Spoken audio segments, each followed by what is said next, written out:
Bienvenue dans cette nouvelle vidéo et aujourd'hui on va voir ensemble comment augmenter son leadership au féminin. Donc je suis avec ma chérie Patricia Pluton qui est également experte de ce sujet.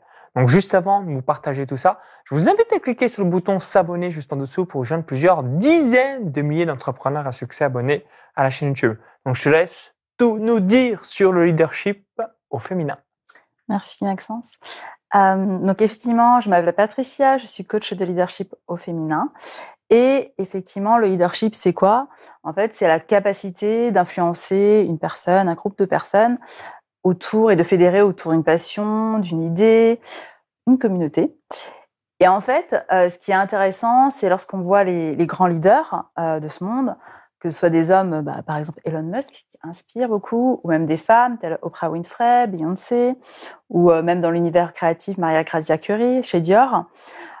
En fait, ils ont en commun cette capacité réellement à fédérer autour d'une idée. Et le leadership, en fait, ça se développe. Et oui, on n'est pas forcément avec du leadership. Donc concrètement, vous avez plusieurs moyens de le développer. Vous pouvez le développer par la posture. Exemple, est-ce que vous allez écouter plus facilement une personne qui se tient droite, une personne qui vous parle comme ça? Laquelle aura le plus votre attention? Donc vous pouvez le développer effectivement par la posture, par la communication, qu'elle soit verbale ou non verbale, par le fait que vous augmentiez aussi votre confiance en vous, et également l'estime de vous-même, bien évidemment, puisque en fait, vous avez un trio qui est confiance, estime, amour de soi, qui vous permet vraiment d'augmenter votre niveau de leadership aussi. Et vous avez également la proactivité, et c'est ce sur quoi j'ai envie d'insister aujourd'hui, parce qu'en fait, j'ai un bel exemple d'homme proactif à mes côtés. Voilà. Donc, par rapport à la proactivité, ce que je souhaitais vous expliquer, c'est qu'il y a une différence entre être réactif à une situation et proactif face à une situation. Pourquoi? Parce qu'en réalité, une situation, un fait, c'est neutre. Donc, ça ne va pas générer des émotions.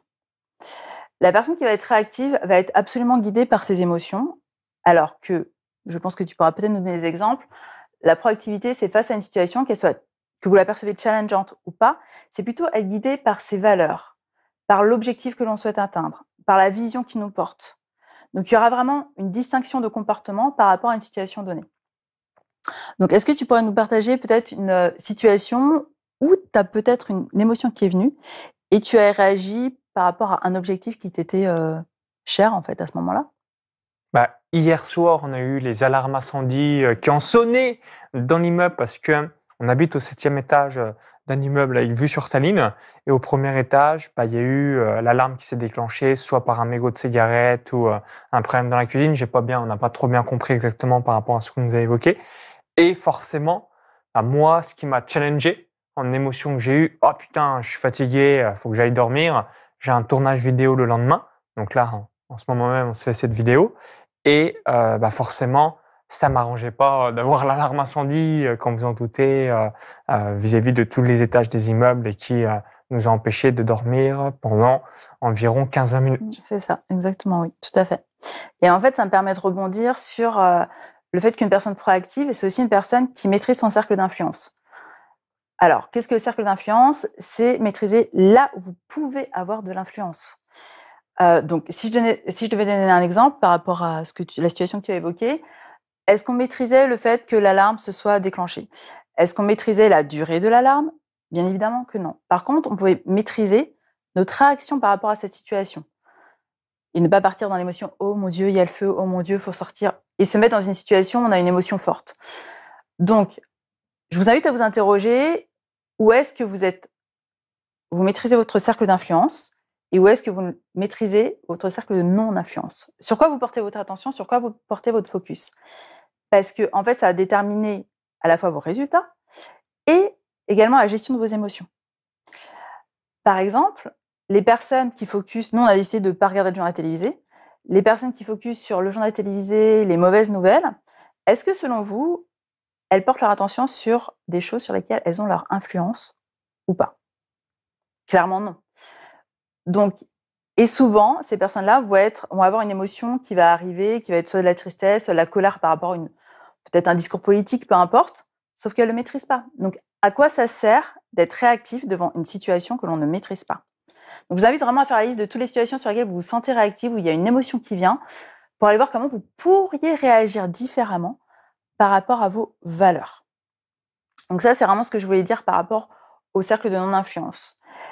Une personne proactive également, ce qui va faire toute la différence sur la longueur, avec ce que tu peux dire souvent à tes clients, c'est la technique des petits pas, mettre en place chaque jour une action qui va vers votre objectif. Une personne proactive, c'est une personne qui agit. L'être humain est naturellement fait pour agir, pas pour réagir ou surréagir à quelque chose. Donc, je vous invite également à porter votre attention sur où est-ce que vous réagissez, où est-ce que vous agissez, et de décaler au fur et à mesure votre focus sur OK, comment je peux agir de plus en plus vers mon objectif, vers ma vision, vers ce qui m'est cher tout simplement par rapport à mes valeurs. Voilà, c'était les quelques conseils que je voulais vous donner par rapport au leadership, parce que vous avez vraiment la maîtrise de développer votre leadership comme ça du jour au lendemain, et je pense qu'il est important d'en prendre conscience. Merci Patricia vis-à-vis de ton retour. Est-ce que tu peux nous partager des conseils concernant la confiance en soi et l'estime de soi? Est-ce que tu as quelques conseils à nous partager qui va permettre à pas mal de femmes et même des hommes de pouvoir améliorer tout ça? Avec plaisir. Donc du coup, c'est vrai que la confiance en soi, donc là j'ai quelques notes, vous pouvez peut-être le voir. La confiance en soi, c'est le fait de croire en son potentiel, le fait de croire en soi, en ses capacités. Donc souvent, quand les personnes commencent à manquer de confiance en elles, c'est parce qu'elles peut-être portent trop leur focus sur leurs échecs ou sur un schéma mental et elles se répètent: OK, j'y arriverai pas, j'y arriverai pas, j'y arriverai pas. Maintenant, ce qui est la bonne nouvelle, c'est qu'en tant qu'être humain, on peut changer la manière dont on pense. Même si on a plus de 60 000 pensées par jour, clairement, vous maîtrisez vos pensées et vous pouvez vous dire du jour au lendemain: OK, j'en suis capable. Donc, changer son mindset par rapport à ça, ça peut aider. Et surtout, focuser sur là où vous avez déjà réussi. Ça va augmenter votre niveau de fierté et automatiquement vous connecter à votre confiance en vous. Il y a aussi un exercice que j'ai envie de vous donner, en fait, si vous avez envie de le faire. C'est peut-être par rapport à un objectif que vous avez envie d'atteindre dans les prochains jours, dans les prochains mois, peu importe. Vous demandez: OK, par rapport à cet objectif, j'ai besoin de quelles compétences? J'ai besoin de réaliser quelles actions? De les lister sur un papier et d'aller voir où est-ce que déjà dans votre vie, vous avez exercé ces compétences et réalisé ces mêmes actions, même sous une autre forme. Je pense qu'il est important que vous puissiez élargir votre spectre pour conscientiser que l'objectif que vous fixez, vous êtes en mesure de l'atteindre. Et en fait, c'est cet exercice-là qui va vous permettre de dire: «Ah mais en fait, OK», par exemple, vous avez une timidité, monstrueuse, vous avez peur d'aller parler à un inconnu. OK, où est-ce que vous avez déjà parlé à une personne que vous ne connaissiez pas? Ou est-ce que, vous êtes déjà adressé à une personne, peut-être à l'école quand vous étiez enfant, spontanément, vous êtes allé parler à un camarade de classe? Le fait de constater que vous avez déjà mis en place ces choses-là, va vous permettre de voir les choses différemment. Et c'est ce qui est très, très important. Donc ça, c'était par rapport à la confiance en soi. Par rapport à l'estime de soi, donc là, c'est par rapport à la valeur que l'on se donne, la valeur que l'on perçoit avoir, soit par rapport à notre propre regard, soit par rapport à ce que l'on perçoit que les autres ont sur nous. Donc, déjà, premier point, vous ne pouvez pas maîtriser ce que les personnes pensent de vous ou la valeur qu'elles vous portent. Par contre, vous avez la totale maîtrise et le total contrôle sur la valeur que vous vous portez. Ce qui veut dire que vous avez la possibilité de l'augmenter. Donc ça, c'est une bonne nouvelle. Et ensuite, alors, je pense que le premier exemple que je donnerais, notamment pour les femmes, et en même temps, c'est aussi valable pour les hommes. L'estime de soi, c'est aussi prendre soin de soi, de son apparence. Si vous passez votre temps à délaisser votre corps, ne pas en prendre soin, forcément, quand vous allez vous regarder dans une glace, peut-être que votre estime de vous-même aura baissé. Donc, peut-être commencer par prendre des nouvelles habitudes, des nouveaux rituels. Où vous allez prendre soin de vous, soin de votre corps, vous faire masser, peut-être porter une attention particulière à la manière dont vous vous habillez. Et quand je dis ça, c'est pas forcément rentrer dans le moule du costard pour les hommes et la robe pour les femmes. Pas du tout. Ça va être quelque chose qui vous porte, que vous aimez vous habiller avec et surtout, vous vous sentez fier en fait de le porter. Parce que si vous vous sentez peut-être mal à l'aise dans un premier temps dans une robe, OK, portez un haut qui vous plaît avec les couleurs que vous aimez et un pantalon neutre et ça ira très, très bien en fait. Et le fait de porter ces vêtements-là, de voir les compliments, de les accueillir, de prendre le temps de les accueillir, votre estime de vous-même va augmenter aussi naturellement. Je vous invite juste à le tester peut-être pendant 7 jours. Juste 7 jours pour voir comment votre environnement change et quelles sont les observations que vous recevez en retour.